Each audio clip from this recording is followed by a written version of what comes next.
Okay, let's let's start. This is the second of a series of 3 Wednesday mornings. Last week we dealt with the Torah and its connections to tefillah, to prayer, and we focused most completely upon closer to me. Okay, that's better now? Okay. We focused last week almost entirely upon the works of Rav Kook, especially his one section of his introduction to his Siddur. Rav Kook, there was published and available Rav Kook's 2-volume commentary on the Siddur and the Machzor, all the tefillos for regular days and for special days. And it's called Olas Re'iyah. Re'iyah is the initials of Rabbi Avraham Yitzchak HaKohen, the Kook.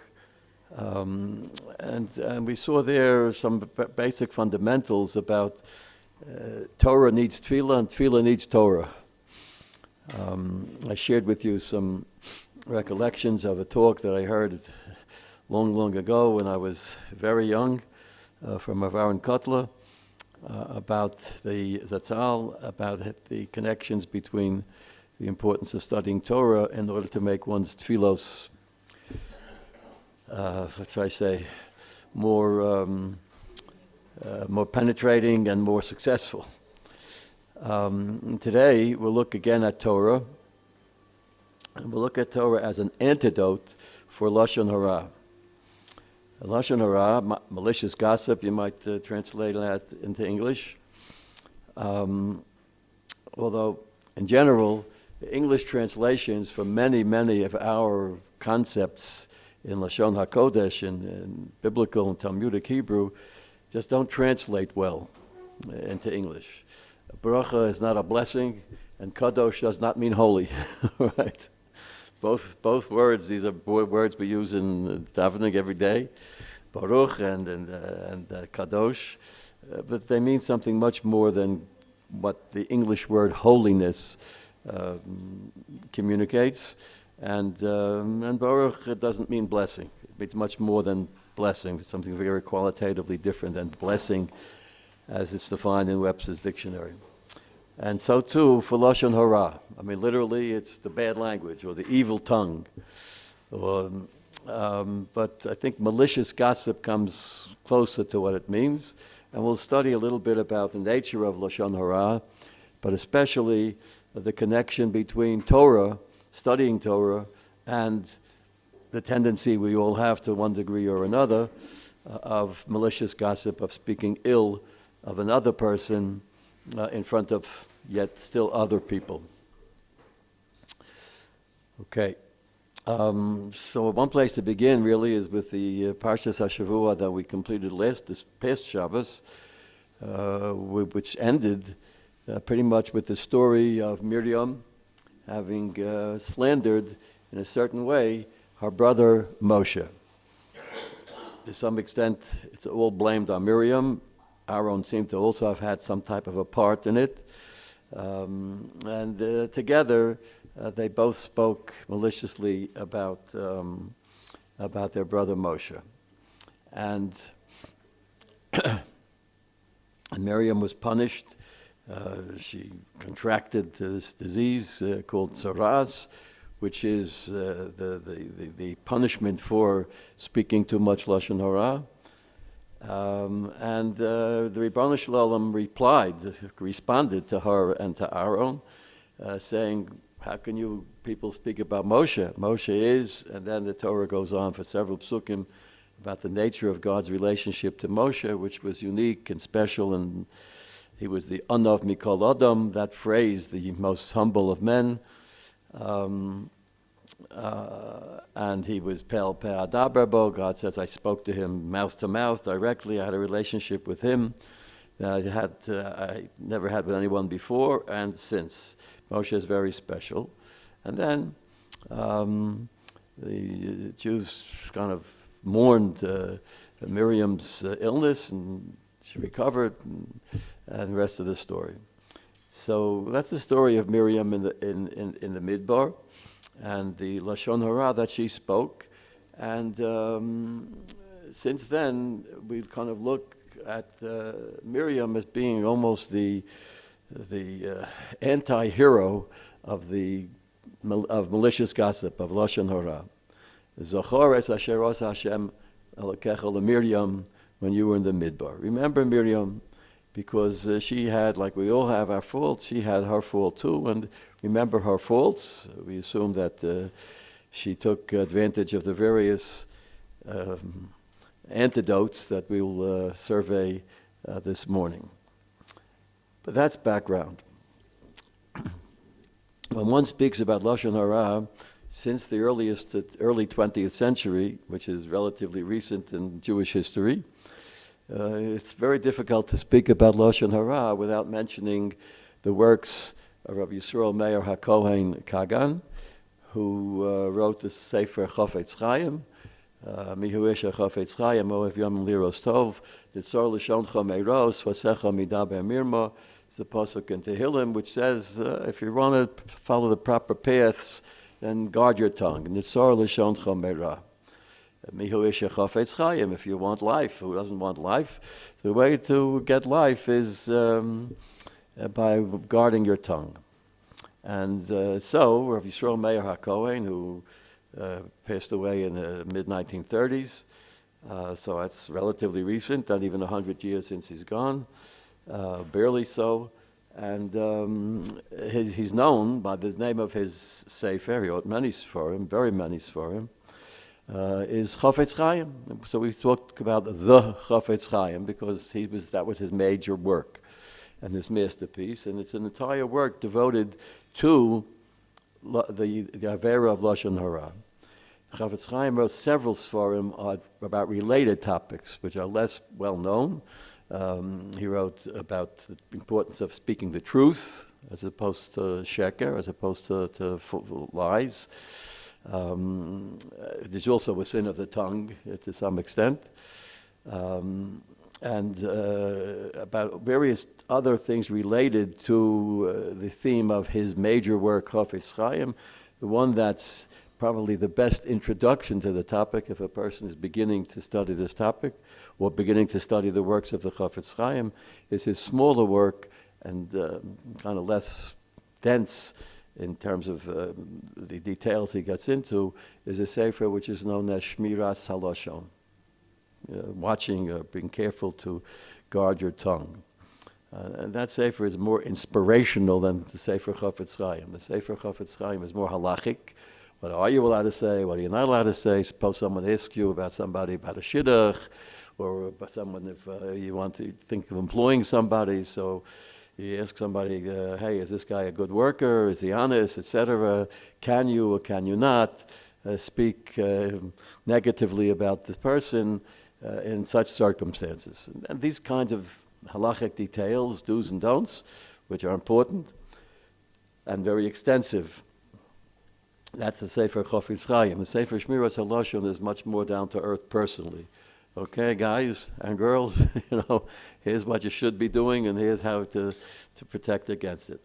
All of the above is not for one lecture, but I want to expose you to, or introduce you to some of his thinking, and some of his thinking sometimes is very insistent in his ability to disagree, being a late 19th century, early 20th century rabbi, to disagree with Rishonim, to disagree with earlier rabbis going back hundreds of years before him.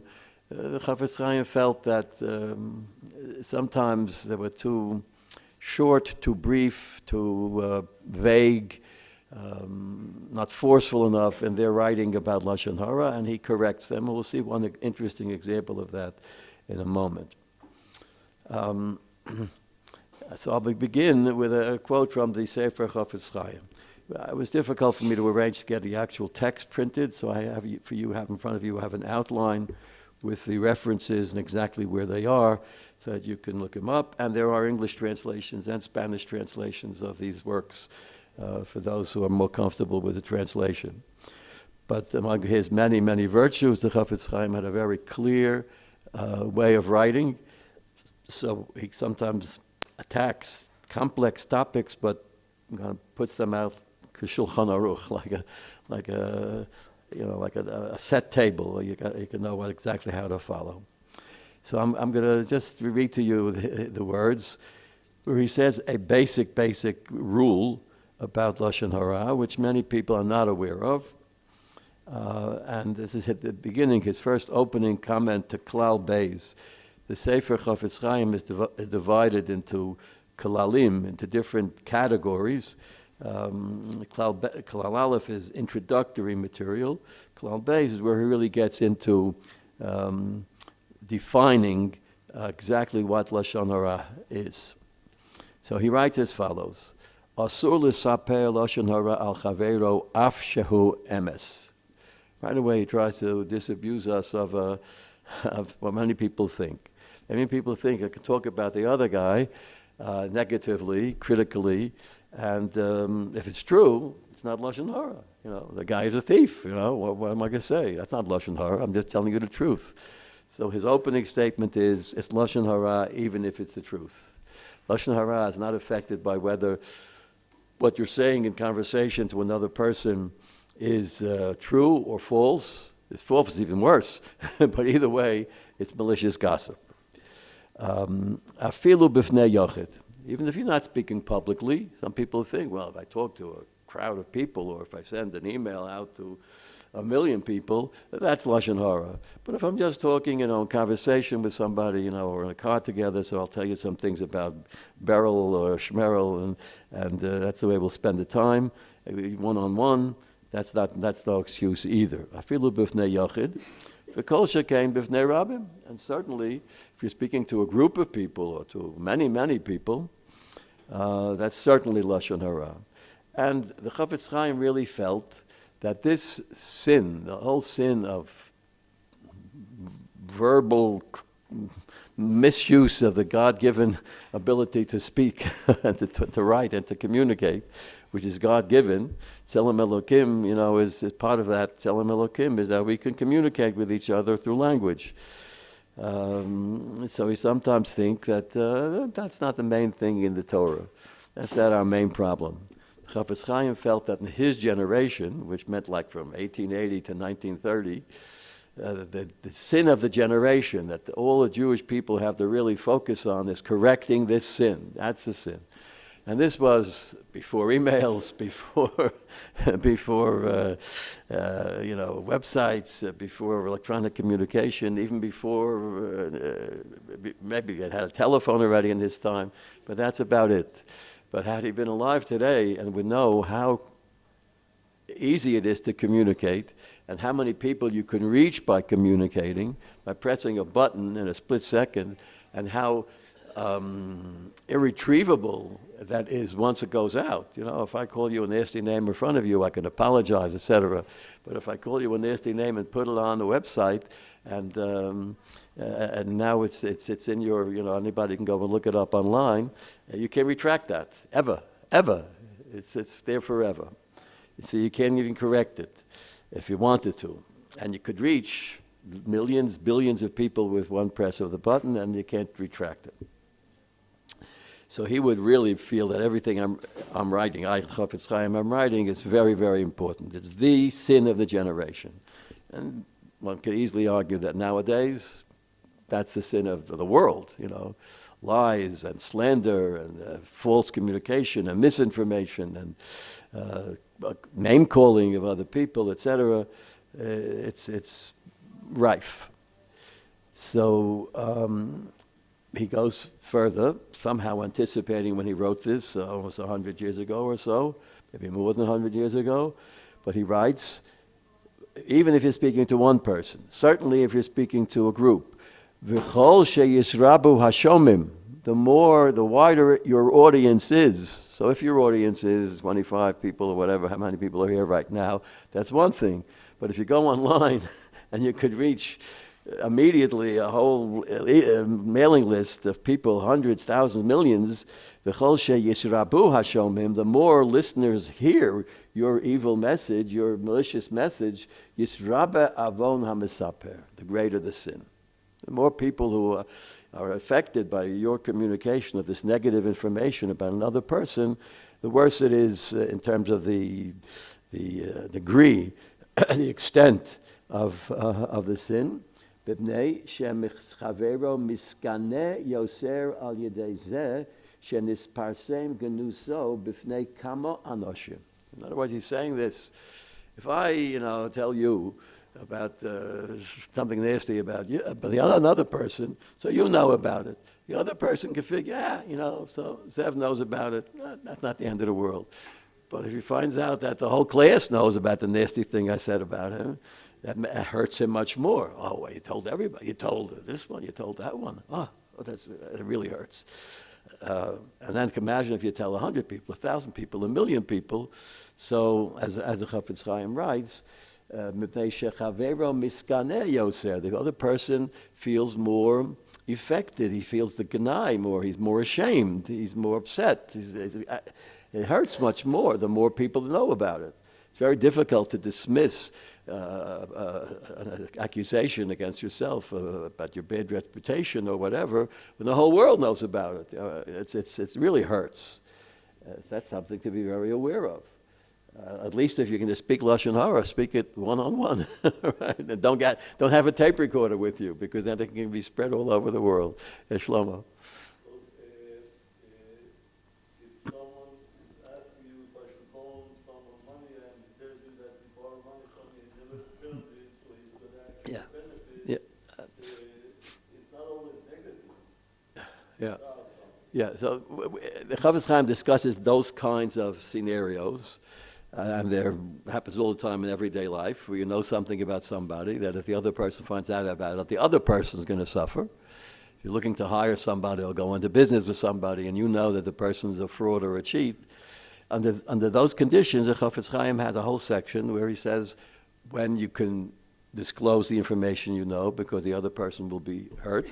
Maybe this is a consultation about a shidduch, or about an employee, or about a business partner, or whatever, or whether you should hire this rabbi or that rabbi. Some people speak Lashon Hara about the rabbi because they think it's going to benefit the people if they know that the rabbi is whatever. Things like that. But Chafetz Chaim also, we're not going to cover that today at all, will give you some guidelines about how to say it, what to say it, how certain you have to be about this bad information that you know about this potential partner in business or whatever. So these are the complexities of Lashon Hara. But here we're dealing with the essential inyan of Lashon Hara. It's even if the information is true, it's still Lashon Hara. If you speak it even to one person, it's Lashon Hara. The greater the number of people who you expose to your malicious gossip, the worse is the sin, because that hurts much more. The victim of the Lashon Hara feels much more pained, is more, but he uses the word miskaneh yoser. He feels more sullied, more insulted, more maligned than if you just spoke to one or two people about him. But besides that, that's one thing. You're hurting someone by speaking Lashon Hara. And the more people who know about it, the worse is the Lashon Hara, because the more the victim, the target, feels. But then there's another thing, and that is when you tell another person Lashon Hara and he or she listens to you, the person who is mekabel the Lashon Hara is also sinning. What you should do if someone starts to talk Lashon Hara is to say to him, whoops, don't go further with that, I don't want to hear it. But if you don't, and you figure, I'll hear it, I'm only listening, I'm not going to believe it. That's the Shomea's sin. So the more people you spoke to, the more people you are being machshil. So here you have a whole classroom full of people, and if I would speak negatively about Shmerel or Beryl, so I'm causing all of you to sin. So that's a bigger sin on my shoulders. So gam she'al yedei zeh machshil kama anashim be'isur shmiya lashon hara. And then he often prints at the end of a paragraph, he says things that here people can argue. No. If you speak to only one person, it's not so bad, or whatever. Or if you tell the truth, it's okay. Telling the truth, I'm saving the world by telling the truth about how nasty this guy is. And there's no benefit, really. But people, predecessors, Gedolei Yisrael before the Chafetz Chaim, some say this and some say that. He puts in parentheses at the end of paragraph what his sources. So here he said his sources are Haskamat Kol HaPoskim. Right. All the poskim unanimously agree with what I just said. Don't bother arguing with me. This is it. Haskamat Kol HaPoskim. Now, in the way the Sefer is set up, he begins with a paragraph which is clear, succinct, like I just read to you. Then he has notes which expand upon all these comments that he made at some length. So if one is studying Chafetz Chaim, there's at least two ways of studying the Sefer.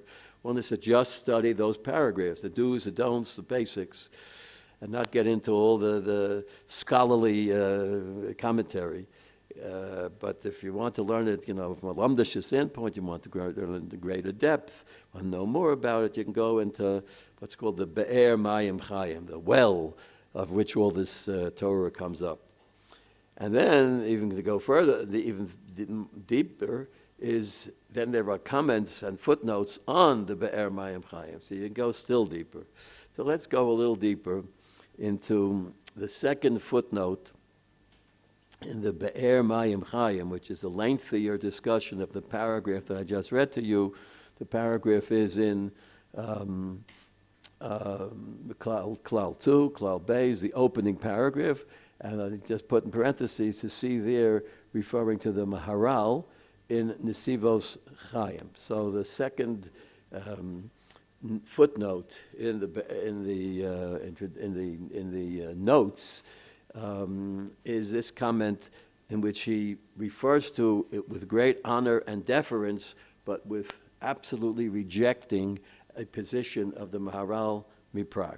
Maharal Miprag lived well into the 1600s. Maharal Miprag was blessed with a long, long life. And he was the Rav of Prague, which in those years, hundreds of years ago, was one of the major, if not the major, Jewish centers in the entire world, certainly in the Ashkenazic world. And Maharal, of course, the ironic thing about the Maharal is when you say to most people, even to Gentiles, about the Maharal, they know about the Goylem, right? The Goylem. The Goylem is a legend. There's no record of Maharal dabbling in, creating Frankenstein monsters or good Frankenstein monsters. But that legend is an ancient legend, goes back, way back in history, way before the 17th century. And for somehow that legend is attached to the Maharal Miprag. Several times I've led groups to Eastern Europe, and we would go to the Alt Neu Shul in Prague, and you can see the ladder on the back wall of the shul. Supposedly the Goylem would climb up and down that ladder, because that's where he hid out in the attic. And I once went to lead a group, and we had to wait online to go into that shul because there was a group of Japanese tourists. So what did they know about the Maharal? Oh, the Golem. And they were muttering in Japanese about the Golem. And in front of the shul, there was some guy who was selling golems. If he wanted to buy a golem, Chavi and I bought 2 golems.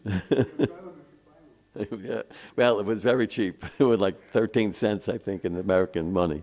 So we bought 2 golems, and when we came back to the States, this was many, many years ago, one of the golems is broken in half because the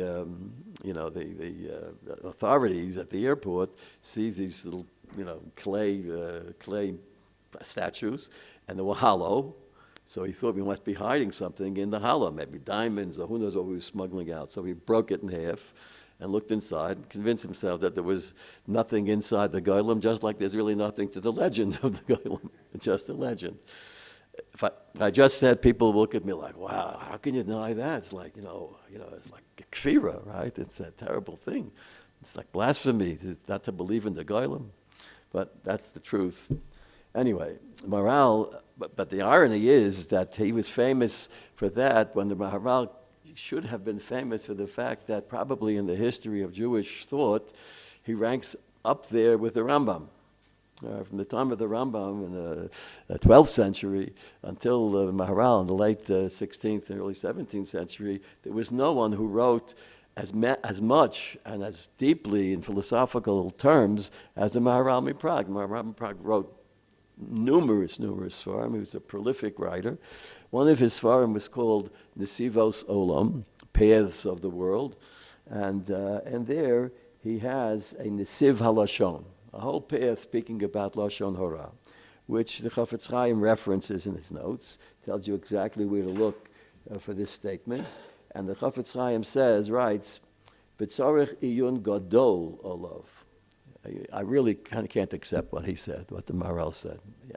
Which he said politely, tzorech iyun. You really have to research what he said very much. Tzorech iyun gadol, because he's saying something that I, Yisrael Meir, living hundreds of years after the Maharal, can't possibly agree with.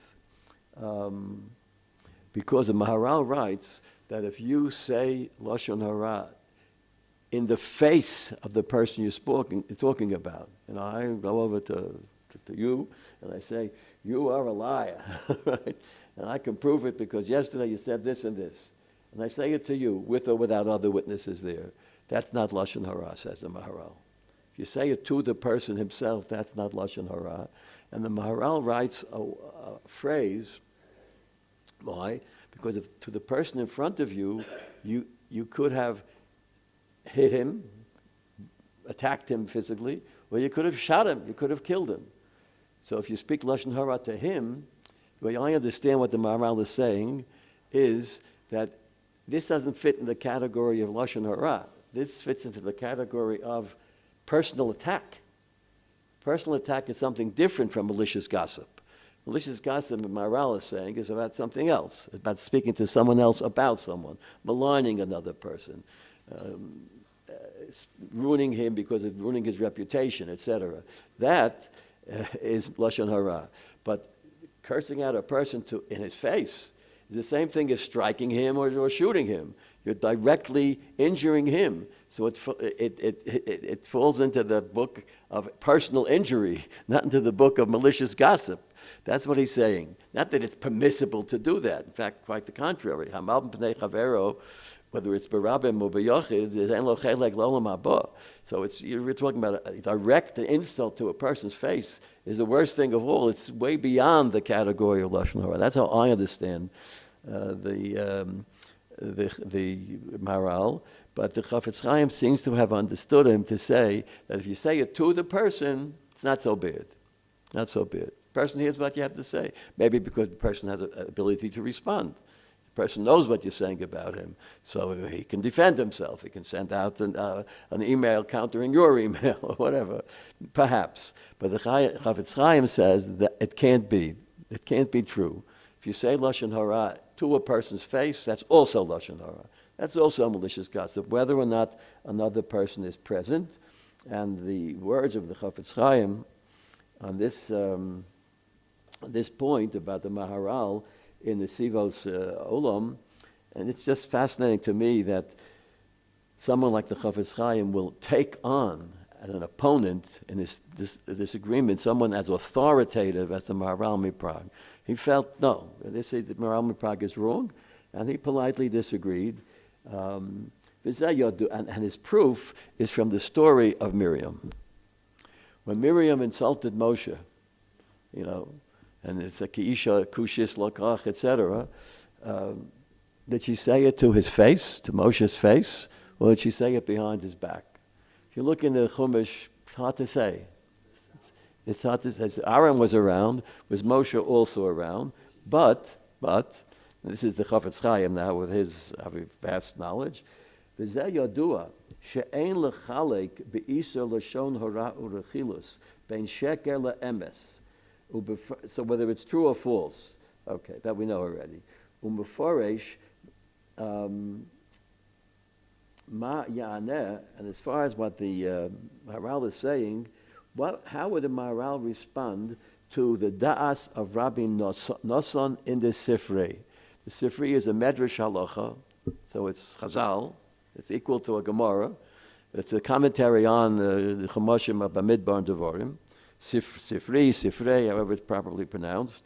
And ends the Sifrei on the story of Miriam and the Lashon Hara that she spoke against Moshe.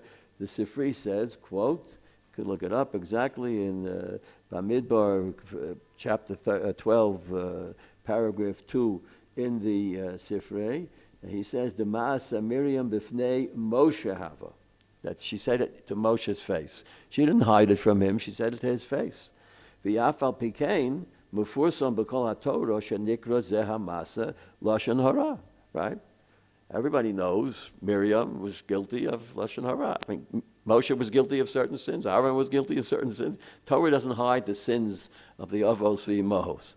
So even though you would think Miriam, she's commended for when she did important things. She raised Moshe. She stood by the Nile and watched his basket when he was a baby, etc., etc. And she defended. She was either one of the nursemaids or the midwives who would rescue the infant baby boys. So she had many zechusim, but she had a fault, and we all can learn from her fault. But she did it in Moshe's face. So this is would refute what the Maharal says. Doing it in the face of the victim of the Lashon Hara is no excuse. That's no reason. It's still Lashon Hara, it's still Rechilis, and it deserves to be up there in the top 7 sins or whatever. Okay, so that's one section in the Chafetz Chaim, which is the number 2 in the outline that I have in front of you, which you can look up. Number 3 is something very important, and it relates back to Miriam, especially if the Sifrei is correct, that she did it in the presence of Moshe. She said this accusations in front of her dear brother Moshe.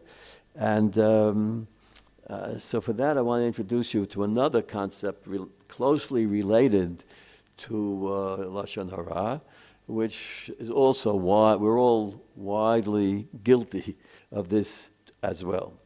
And this is the Chafetz Chaim in Klal 6, so it's major chapter 6, paragraphs, depending upon the edition, 7 to 9.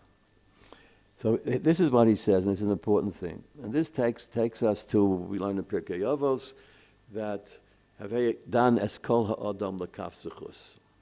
The principle appears widely in Shas, but it's most famous to most people from Pirkei Avos. Always judge another person favorably. That when you're just meeting someone, etc., always judge that person favorably. This is not talking about communicating to another person.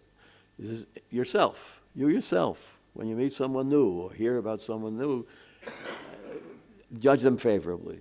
Even if you see him doing something or people say this guy is a fraud or this or that, don't believe it, but judge them favorably. Perhaps. And there are various stories in the Gemara, I won't go into them, about various people, including Rabbi Akiva, who once went to work for a farmer, and he did all sorts of work for this farmer, and the farmer cheated him, didn't pay him, etc., etc., etc. And Rabbi Akiva was constantly judging him with kaf zechus. Well, he didn't pay me on time, maybe because his money was tied up in an investment. He didn't give me the proper change when he dismissed me on payday. Well, maybe he didn't have change. I always was thinking of him l'kaf zechus. So the Chafetz Chaim addresses this important issue of being dan l'kaf zechus because it's obviously related to malicious gossip. You're not going to gossip maliciously about somebody if you judge that person favorably. So he talks about some of the parameters about this.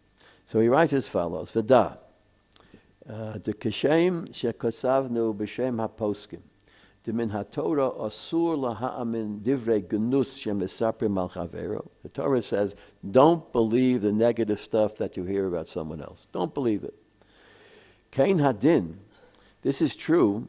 Afilu im yodeya shehadvorim shesiper lo hu emes. You know that this guy is a fraud, that this guy eats his breakfast every morning in McDonald's and has a hamburger, a cheeseburger, all right? Ham and cheeseburger. So it's a lot of different Averos there, all right? And you know it's true. You know, you see him every day. He parks his car in front of McDonald's and he walks right past the kosher Dunkin' Donuts, etc., and he walks into the McDonald's. All right? So, yesh bohem litzadeh lekan lekan. You know, maybe he's going into McDonald's because they ran out of Coca-Cola in the kosher store, so he went to the McDonald's to buy a Coca-Cola. Or maybe, remember phone booths? Right? So maybe the nearest phone booth was in the McDonald's. You know, who knows? Oh, all right. The restroom in the McDonald's is much cleaner than Yankel's deli, okay? So you went to the restroom there. Yesh b'hem letzadeh lekan lekan. That's what it means having dan lekaf schus. Judge him favorably. You know, who knows? Maybe he took his own sin, which got kosher, etc., and walked into McDonald's because he had an appointment with his Irish boss, and the Irish boss was going to eat the cheeseburger, and he was going to eat the glad kosher hamburger. You know, who knows? So, but maybe tzadeh, you can kind of judge him lekan, this way or that way. V'hamisaper lo dono so lekaf chov. V'ayedei zehu megana oso v'yodua the mitzvah lahashomeya lo dono so lekaf sechus, etc. And then he says, this is not only Maharal or Rashba or Ramban, but this is the Gemara Masechah Shvuos, mitzvah saseh d'oraisa, according to many poskim.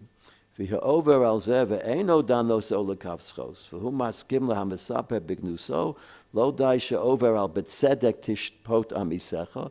The root in the Torah for this prohibition or this mitzvah of always judging the other person favorably is, and it's in Pashas Kedoshim, betzedek tishpot amisecha. You have to judge your fellow or colleague or friend or whatever, betzedek.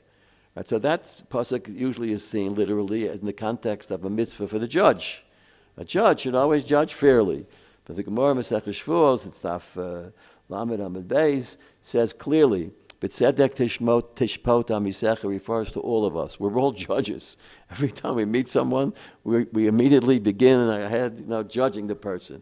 Is this person this or that or what, whatever, depending upon the person's dress or the person's language. Second, and whatever. No, b'tzedek tishpot amisecha. So that's also true. And if you misjudge a person in front of another person, that's Lashon Hara. You're telling him your judgment of the person. And interestingly enough, I'm not going to go into our footnotes, Zatzal has a whole approach to this where he applies it to what Miriam's sin was. He says Miriam's sin was not so much Lashon Hara. It was more Dan Lekaf Schus. If Moshe Rabbeinu separated himself from his wife for a period of time, you have to judge that favorably. It's not because he was a terrible husband or he was neglecting his wife or anything like that. It's because he had a higher purpose at times of his life. I'm sorry? Or he had a direct command from Hashem. Actually, the Gemara says that he Moshe, decided on his own. HaKadosh Baruch Hu hiskim al yado, and Rosh Hashanah agreed. So it wasn't like a direct command, but we had the consent of everybody. Well, whatever. He had a relationship with Ribono Shel Olam that gave him a basis for what he was doing, and she was not dan lekaf schus. She was not, and that's the type of Zachoras Asher Rasa Hashem Lakecha Miriam. That's to put us on guard against misjudging a person rather than just maligning a person. Maligning a person is a separate thing. Maybe, she had a very limited audience. She had her brothers and that's it, And maybe they were quick to forgive her. Maybe Moshe was quick to forgive her. All this is speculative. But what she definitely did do is misjudge a person, and to make it worse, to misjudge Moshe Rabbeinu, to misjudge a leader, to misjudge someone who's a Talmid Chacham and a Rav, and you think you know better, so you misjudge him. People have their reasons, and sometimes they're good reasons for doing these things.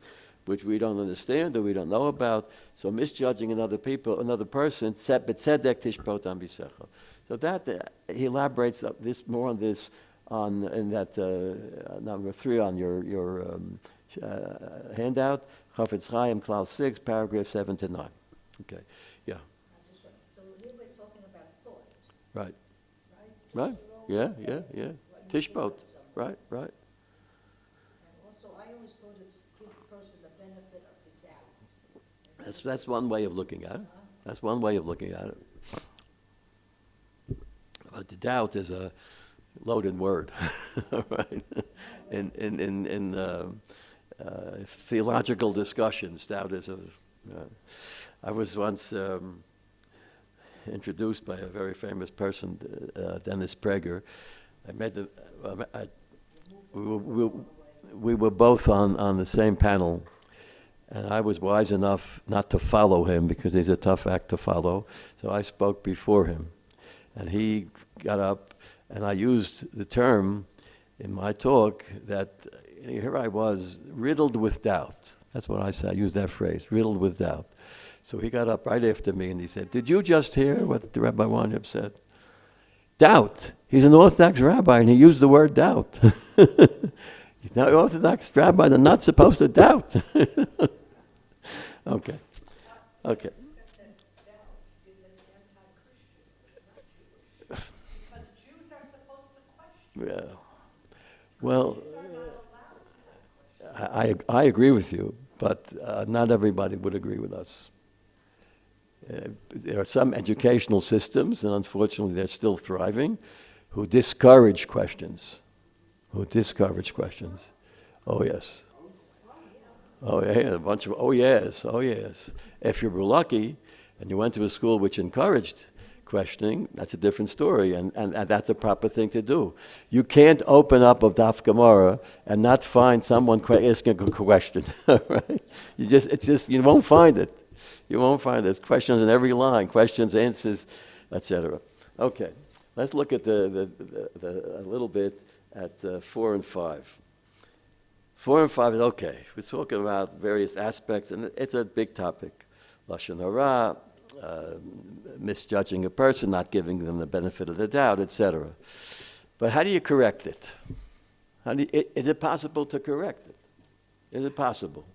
All right, you said, here we go. It's already almost Tammuz, and after Tammuz it's already Av, and after Av is Elul, so Elul is around the corner, and then Aseret Shemei Tshuva. So we should already be thinking about in those terms.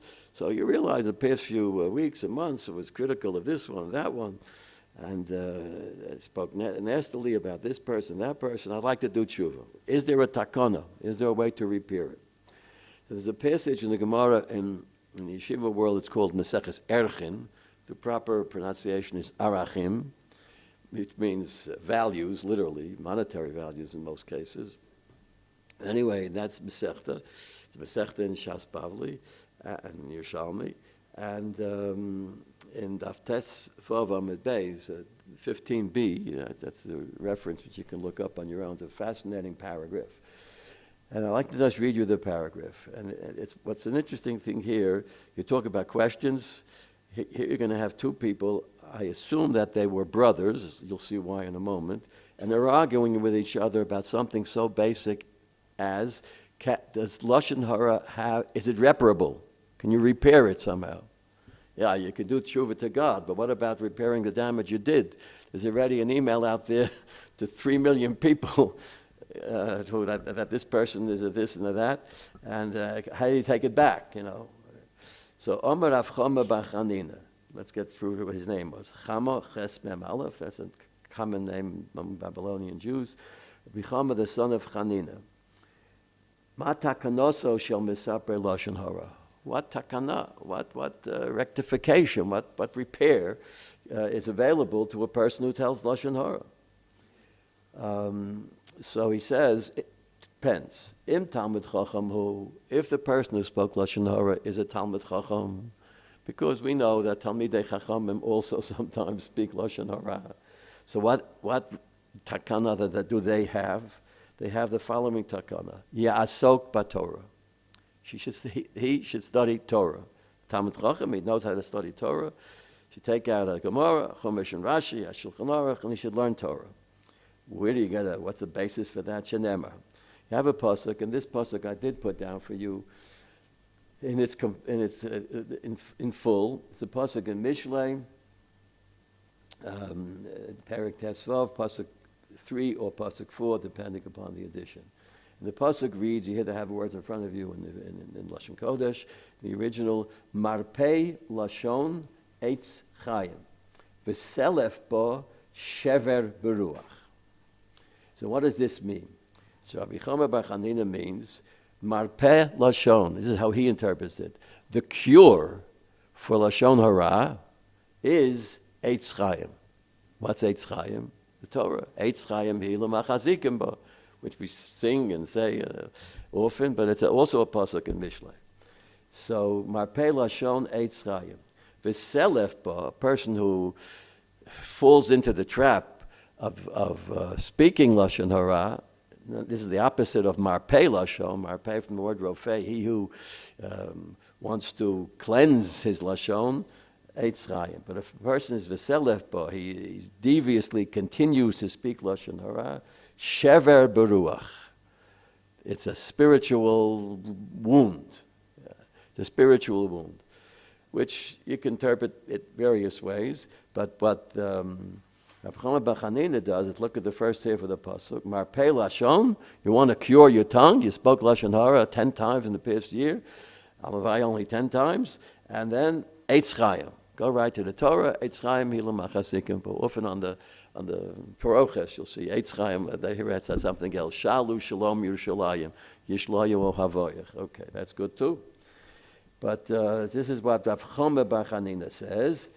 Ein Lashon ela Lashon Hara, ve'ein Eitz ela Torah. Shenemar Eitz Chayim Hila Machasikim Bo.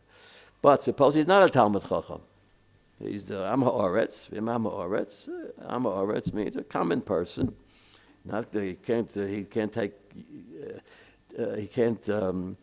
benefit from sitting down with a Gemara and a Mesil Shishorim and a Shulchan Aruch. So Yashpil Daito. He should become more humble. He should lower his, be less arrogant. Shenemar, and that's how he interprets the second half of the pasuk. V'selef ba, if a person deviously fell into speaking too much Lashon Hara, what he should do is shever beruach. He should break his spirit. He should become more humble. Rashi in the Gemara there, explaining what this means, shever beruach, which literally seems to mean a wound in the spirit, which might refer to the victim, and Rav Chama Bar Chanina is saying that it refers to the speaker of Lashon Hara. He should be mishaber his or her ruach. So Rashi says there in Masechah Shabbos, Misha Soleif Bo, the person who is constantly swept away by the desire to speak Lashon Hara, v'chafetz l'salka, and he wants to remove this fault that he has. He wants to do some tshuva. He wants to do some self-improvement. So this is the Lashon of Rashi, brief and clear. Shesoleif ba v'chafetz l'salka. He's moved to improve his character. Shalo tedaber od. They shouldn't speak Lashon Hara anymore. Yishbor rucho. Should stop being so blown up, right? So full of wind. He should break his spirit a little bit. He should be more modest, more humble. Come off your high horse. Don't think so much of yourself. That's available to anyone. Talmud Chacham and Am Ha'aretz. Don't always look for the headlines. Don't always go around boasting. Cool it. Be more humble. Shever ruach. Be a little bit broken spirit, broken-hearted.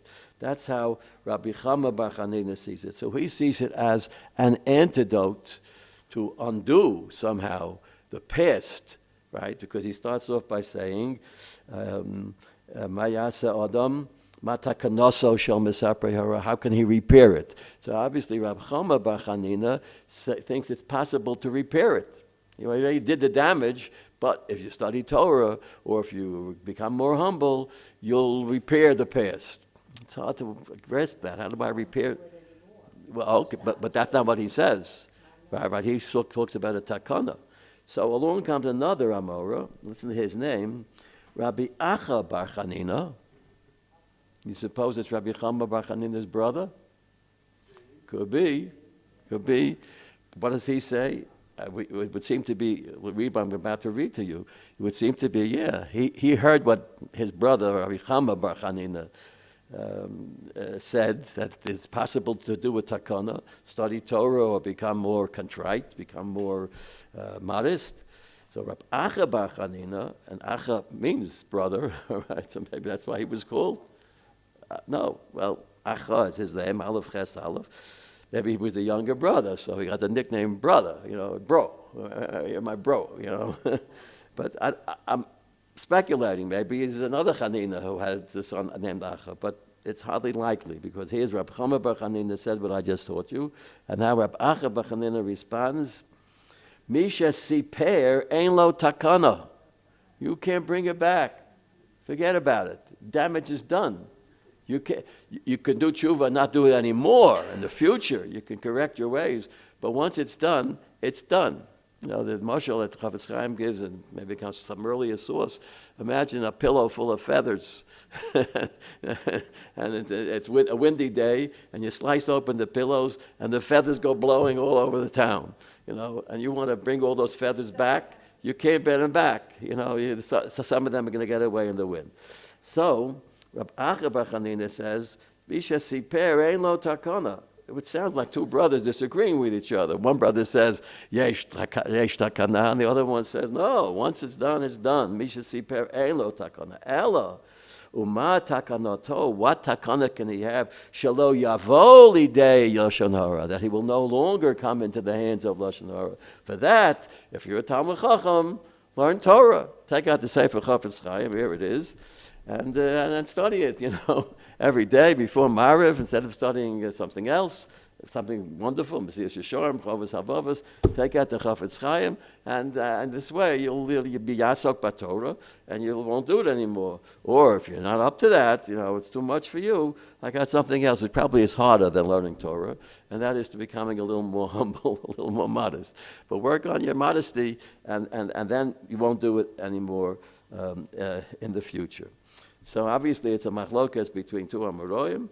Is it an antidote, or is it kind of a self-improvement for the future? You harm somebody, you can't take back harm.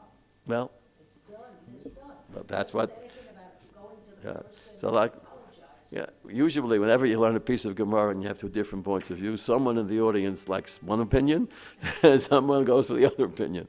But you're siding with Rav Acha bar Chanina. You can't bring it back. What about someone who's a journalist, for example, writes? Yeah. The Chafetz Chaim says, it's a big problem. It's a big problem. The Chafetz Chaim writes in another, one of his letters or discussions, or maybe it's a quote of someone who once asked him a similar question. He says, there are certain jobs, certain professions, vocations in life, that the real way for a Jewish person to deal with it is to find another job. Find another job. Find another job. The first Shiloh, maybe some of the people who were back in Baltimore in the early years of my rabbinate there, so there was one fellow there who had a position, I think it was Ron Mitnick, who made Aliyah some time ago, and I'm pretty sure it was him now, maybe it was someone else, but he was in some scientific field, and the field necessitated that he go for a period of time to Greenland or to someplace like that, to the far north, where you have all these questions about when is Shkia, when is sunset, when is Shabbos, when is time for Kriya Shema, because sometimes it's daylight for days on end, or weeks, or months on end, all daylight, and then it's all done. How do you deal with that?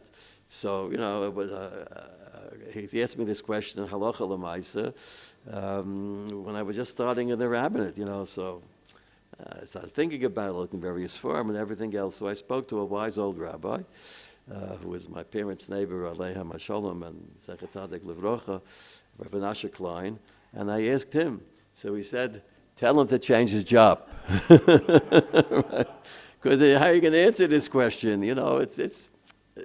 in halacha it's addressed, but you realize that there's no firm basis for judging something, because anyone who, in all the Svarim, they assume the sun rises and the sun sets. That's one thing you can bet on, right? But you can't bet on that in Greenland, or in Iceland, or wherever he was, in the North Pole. So get another job, Okay.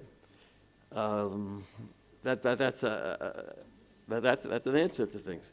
Anyway, I want to just share with you in closing, we have about 2 minutes,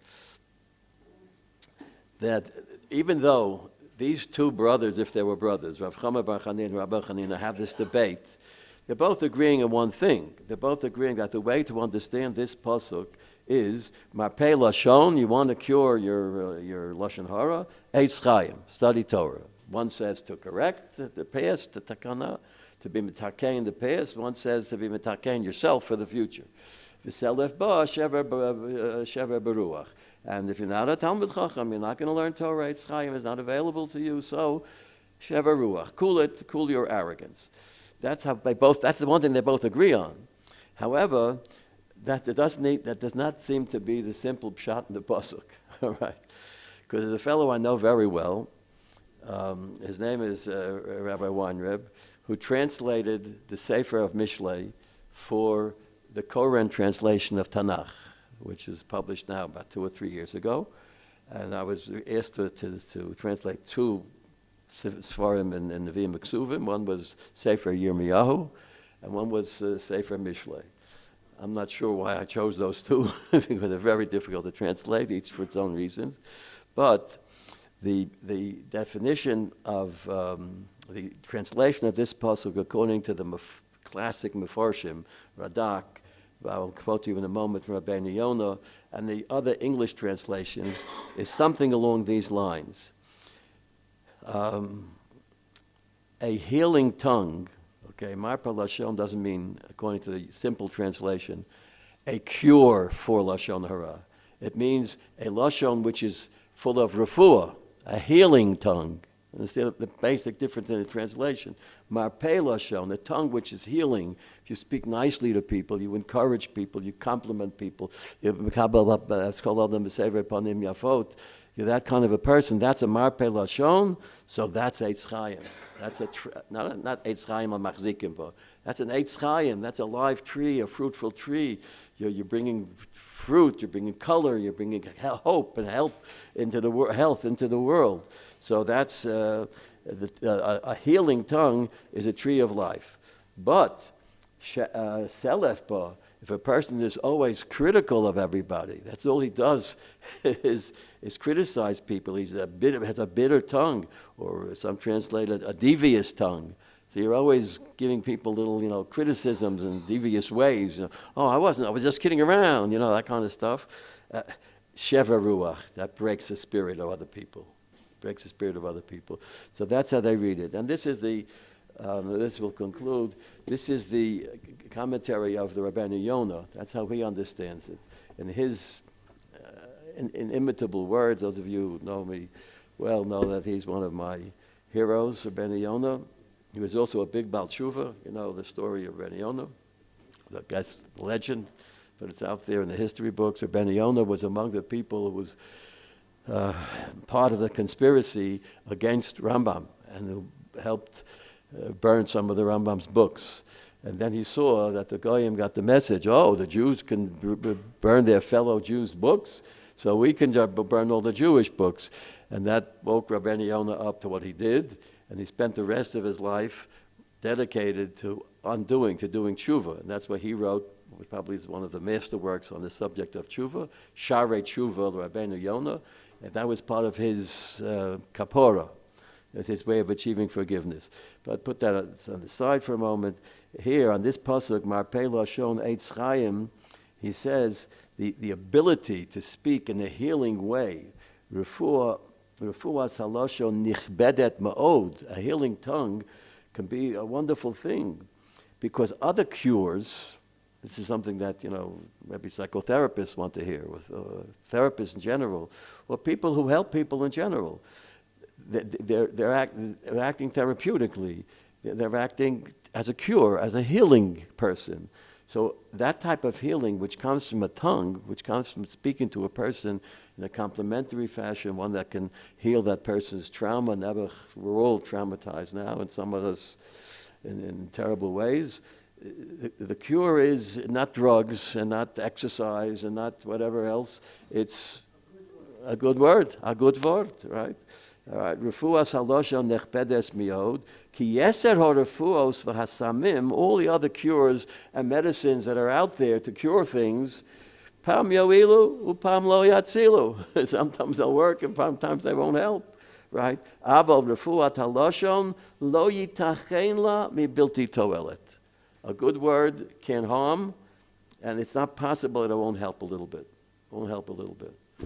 You give somebody, if you give a lecture, afterwards you come over and say, Yashkoyach, one word, terrific. All right. Let's answer some of the questions. I think this person here was first, and then... Let's say I praise the person who's saying in front of me Lashon Hara. Should my action depend on how I perceive this person? Or I perceive that is a bad person, or I perceive him that he just mistaken? You know, one thing I learned a long time ago is that you can hardly ever judge a person based on your perceptions. You know, it's very difficult to do that. You can see a person who looks like I don't know what, and you're way off. And you can see a humble person, and you don't know how great he is. You know, across the street in the old Yitzchak, there's a man who speaks before Weinreb, Motzei Shabbos. His name is Rav Nerio. If he would walk in now, he has a little straw hat, you know, wearing a little gray suit. He's a short fellow, very quiet and everything else. You look at him, you'll think, all right, he's a nice fellow, okay, fine. Then you listen to him speak 1 minute. Well, I'm not exaggerating. 1 minute when he speaks out loud, for a very small crowd that appreciates him. I try to get there almost every toward Motzei Shabbos. They give him 20 minutes. In those 20 minutes, you change your whole perception. It's very, very. You can't rush to judgment. You have to give the person the benefit of the doubt. You never know. Right? Shlomo Carlebach used to always say, "You never know. You never know." There's a video going around now, an October 7th video, of a fellow who is not wearing a kippah and not wearing tzitzit. In fact, he's only wearing an undershirt. He's driving his car on the way to the Nova massacre, to the music festival. And he's driving there in the car, and someone's taking a picture of him as he's singing. And he's singing a tune. I don't know if it's his tune or it's out there as a tune, to Elokai neshama shnesata bi tahorahi ata osid litlo mimeni ulahakazira bila osid lavo. All right, and he's singing this way. So if you would look at this person and you wouldn't see him singing, wouldn't hear him singing, you would think he's probably singing some rap song. You know, he's driving to this music festival probably on Shabbos, or some Torah or whatever. Before, and he was killed there.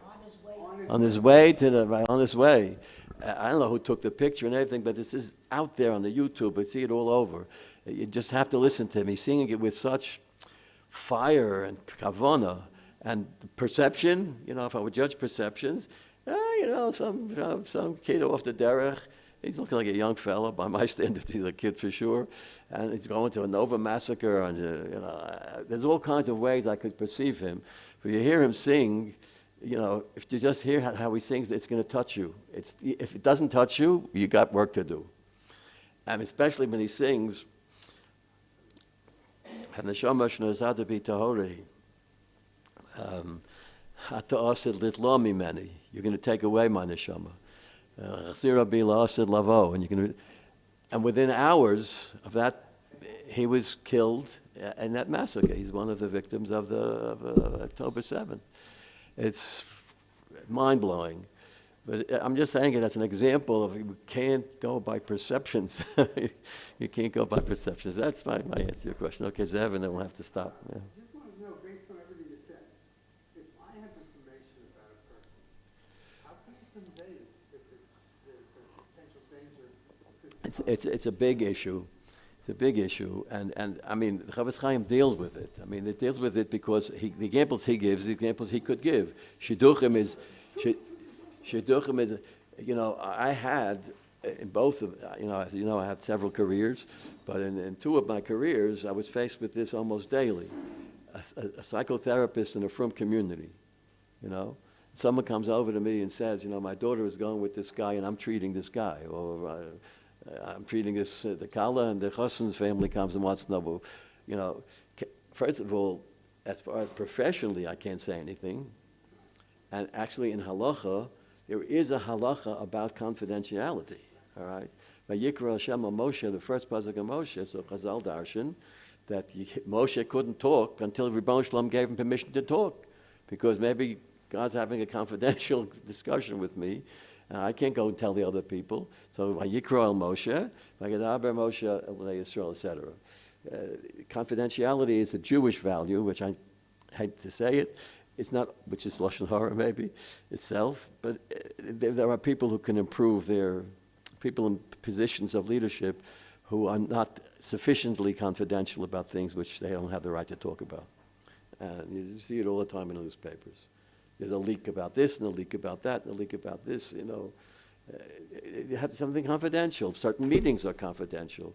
The proceedings of a war cabinet should be confidential, et cetera, et cetera. So you're limited, and yet sometimes it's, you know, you have the pasuk in the Torah that says that you have to stick up for the other guy. You have to make sure the other person doesn't lo samar al dam reyecha. Lo samar al dam reyecha is a big problem. You know, I'm gonna let this guy marry this girl, or this girl marry this guy, when I know so many things about. Well, what can I do about it? It's very, very difficult to assess. Chavetz Chaim does deal with these kind of situations, or a business partner, or whatever it happens to be. What I personally was able to do, at least up to some years ago now, is that Rabbi Pam, Zecher Tzadik Levracha, was known in his time, our time, and he died, I don't know, 15 years ago, whatever it was.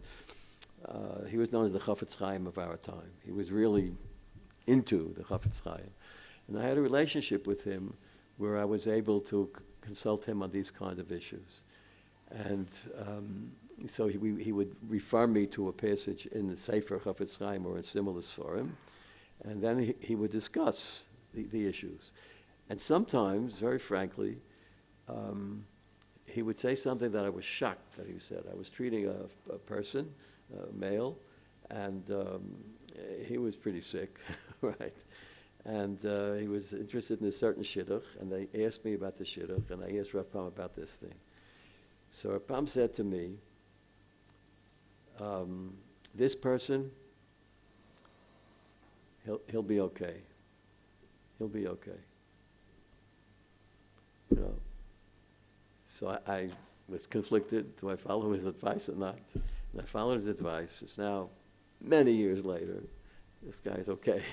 He married the woman. The guy, Rav Pam was right.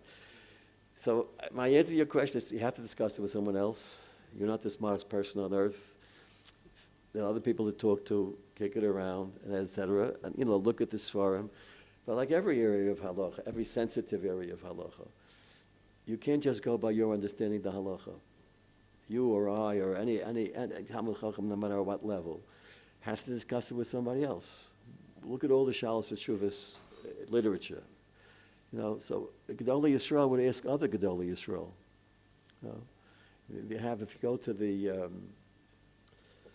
Holocaust Museum near Hadera, what's it called? Shem Olam. So they have letters in the Holocaust from Rabbanim of one town, of the ghetto of Lodz, to Rabbanim who were in the ghetto of Varsha, of Warsaw. So the Lodzer rabbinate asked the Shaila of Rabbi Nachum Zemba, who was in the Warsaw ghetto, how on earth they were able to get communications from Lodz, ghetto of Lodz under the Nazis, to Warsaw. I don't know. But if you go to Shem Olam, you will see, they show this to you, the letters back and forth. They have the letters in a booklet, which is called Protocol, which is a play on the word protocol, Protocol, but Protocol means it's the minutes of the Vad HaRabbonim, of the Rabbinat, of the Lodz ghetto, Lodz was a major city, talking about tens of thousands of Jews, and they were taking men, Nazis, and sending them out to forced labor.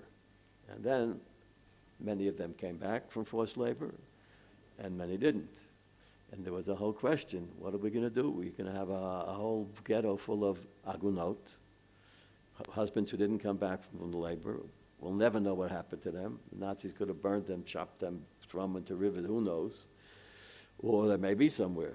So what do we do? So they wanted to make a takana that everybody who goes out to work should write a get al t'nai, a conditional get, a conditional divorce to his wife, and saying if I don't come back in 30 days or 6 months or whatever, you're divorced retroactively. There is such a procedure discussed in the halacha, but the Vad HaRabbonim, the Rabbinat of Lodz, which was headed by a Rav Perlmutter was his name, and other Rabbanim, who maybe not as famous as some others, but they were the Rabbinat of Lodz. They weren't, kindergartners.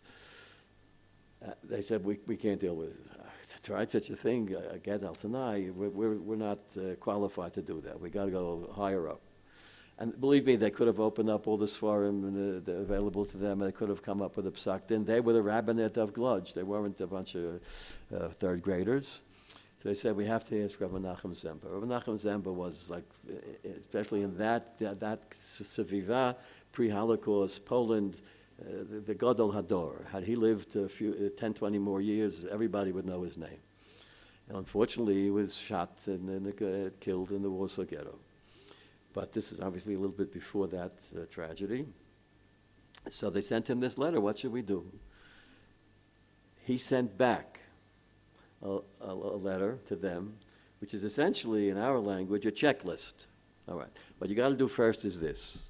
Make sure you identify this person exactly who she is, the wife, exactly who he was. We shouldn't, chas v'sholem, confuse, Sarah Goldberg with Sarah Goldman or whatever. So that's step number one. Step number two, you do this. Step number three, so check. So they could do it, anyone could do it. Just follow that checklist. I'm following Rabbi Nachum Zemba's checklist.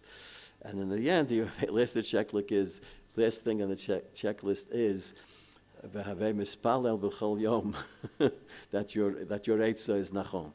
All right, that's his last thing. Signed, Nachum Zemba, Po Varsha. All right, they have that document there. I'm just bringing up to answer your question. These were Rabbanim, Chashuv Rabbanim, who could have decided on their own, and they didn't have to. Maybe they risked someone's life to get this letter to Warsaw. I don't know how they got it there, and how he got it back to them. But they did that because you can't take certain responsibilities on your own. You have to consult someone else, no matter how expert you are. There's someone more expert, or someone knows this, whatever.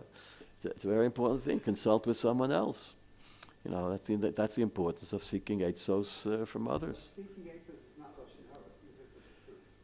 Well, in this kind of a situation, if I give this situation, let's say where I'm stuck as a rabbi, psychologist, whatever, with someone else, so I know who the someone else is. I'm doing it litoelet.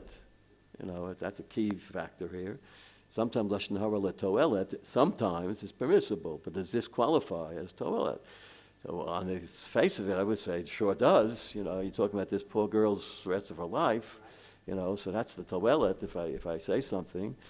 On the other hand, it's not the toelet for, and I discussed it with him, and maybe he had some other knowledge that I wasn't aware. I don't know what. But obviously, if you knew him at all, knew his reputation, he was the kind of person you could assume that he would be litoelet. By the way, the end of that story, that's also in the protocol, because the protocol says, okay, we got the directions from Nachum Zemba, now how are we going to do it? So I thought it over, and someone said, if we do this, that all the people who are sent out every, first of every month, they gather up together 100 healthy-bodied men and send them out to work, whatever that meant to work. It could have meant to be shot, or it could have meant to work in some factory, who knows. If we do that and require all these 100 men to write a get, a divorce, to their loving wife who's stuck in the ghetto with her 6 little babies or children or whatever, and half starved, etc., it will kill the morale of the whole. I use the word morale. It will, and spelled out morale, the morale of the whole ghetto. People will be so discouraged and disillusioned and despair, and that would make things that much worse. So we can't institute this thing. Not for halachic reasons. That's how a leader has to think. It's not a matter of halacha. Halacha sometimes there's an answer to it halachically, but if you in this dire situation, if you do this, these are the kind of questions. Before October 7th, we didn't think of these questions, but this is this question with the hostages and the ceasefire. I don't want to get into politics and things like that, but there are halachic considerations here. But there are other considerations, military, world politics, repercussions, political, military repercussions that are beyond the halacha. And the halacha could say,